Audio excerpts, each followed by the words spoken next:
Le 16 septembre 2009, Philippe Nikolić aurait fêté son 49e anniversaire. Si le chanteur nous a quittés depuis 2009 à seulement 35 ans, il reste éternellement dans le cœur de son ex-femme Valérie Bourdin mais aussi dans celui de sa fille Sacha. Le 16 septembre 2009, Philippe Nikolić perdait la vie à seulement 35 ans. Il aurait eu aujourd'hui 49 ans. Interviewé par Paris Match 6 mois après sa mort brutale à l'occasion de la sortie de son livre Philippe, pour la vie, aux éditions du Rocher, son ex-femme Valérie Bourdin avait révélé pourquoi elle avait souhaité raconter sur papier son histoire avec l'ancien leader des 2B3. Quand un éditeur m'a soumis l'idée d'un livre, j'ai pensé que ce serait l'occasion de décrire le Philippe que j'ai connu. Loin de l'image lisse qu'il a pu donner, avait-elle confié.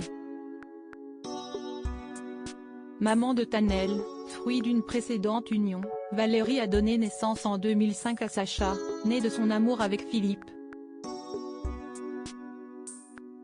Mort des suites d'un arrêt cardiaque probablement dû à une surdose médicamenteuse, le chanteur s'était séparé de Valérie quelques mois avant sa mort. Optant pour la décence, elle a simplement révélé qu'il souffrait d'une dépendance à l'alcool. Je ne suis partie que pour épargner les enfants.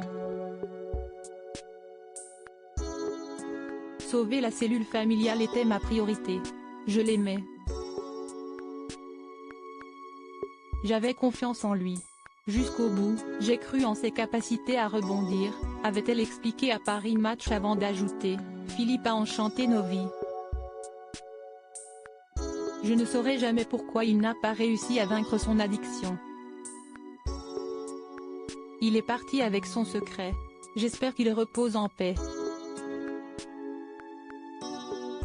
Concernant les raisons de sa mort, elle précisait, dire que le showbiz l'a tué relève du cliché. Le mal-être de Philippe remonte à la prime enfance. Il a toujours refusé de s'en ouvrir à quiconque. Pas même à un psy. Il est mort parce que son cœur a cédé, fragilisé par les abus.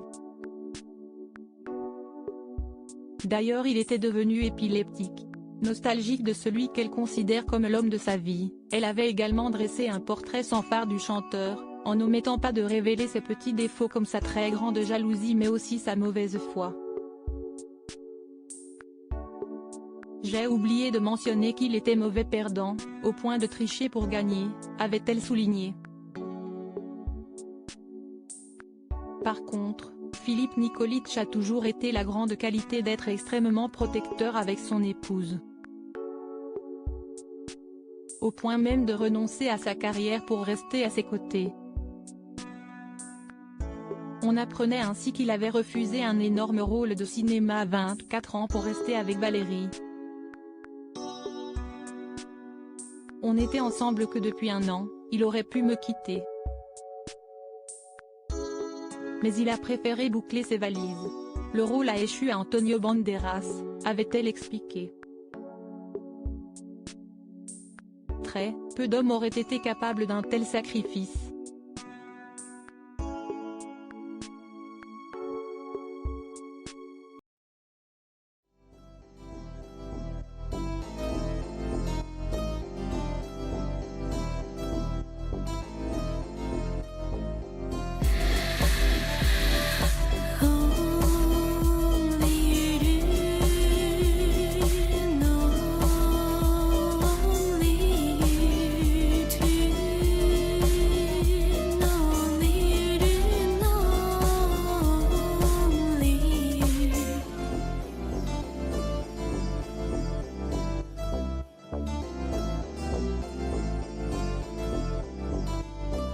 To